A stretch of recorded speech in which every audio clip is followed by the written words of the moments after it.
Good morning, sir, and it's a great privilege to have listened to you. Thank you. This is a question out of curiosity. If those merchants never landed in Surat and if the British never got a chance to colonize India, how would India have been today? Will we have this India, or would we be saying the same things about the Portuguese or the French? Or the Dutch.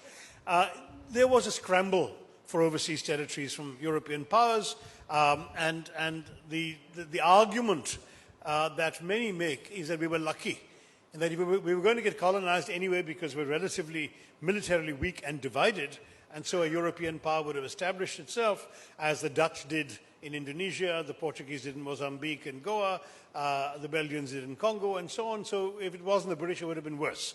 And that's possibly true.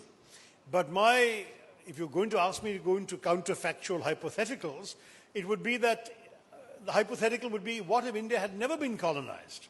If no European power had dared to try and impose its will by force of arms, what would have happened? And there, the historical trend that was interrupted by the British was essentially the growing expansion of the Maratha Empire. The Marathas had spread as far south as Tanjavur.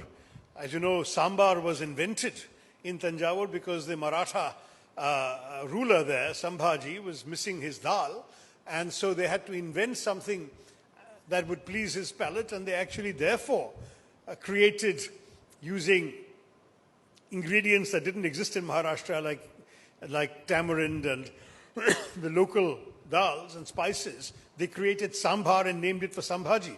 So that's why we have sambar in South India, is because of the Marathas ruling us in Tanjavur.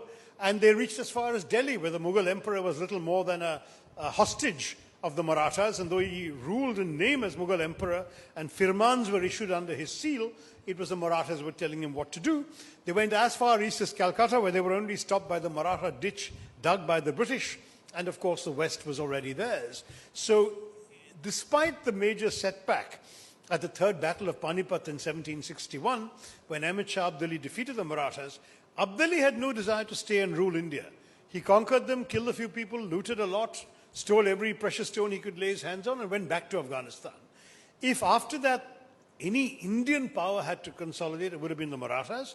And if I were to look at world history and the history of comparable nations, you would have seen the Marathas controlling the whole subcontinent. It would have initially been a very militarized rule, but in order to rule such a large country, they would have had decentralized sort of mini Peshwas around the place. Like Sambhaji in Tanjavur, there would have been people in 20-25 parts of the country owing allegiance to a central sort of Maratha prime minister, who in turn would be giving orders to the Mughal emperor in whose name everything would be done. Rather like the Japanese shogunate, you'd have had a situation where you have a symbolic monarch who's essentially a constitutional monarch in the sense that he would have no real power. You'd have a strongly militarized system underneath it, the Marathas playing the roles of the shoguns, and then inevitably, as happened everywhere in the world, including Japan, increasing democratization would come. By the 19th century, this rich and prosperous and strong, because militarily strong country, would be importing rail lines, would be importing factories, and you would have had India not divided, but as I say, with a Muslim constitutional monarch and a Hindu Maratha empire beneath it. There would have been much more syncretism throughout the society. People of all faiths would have worked together.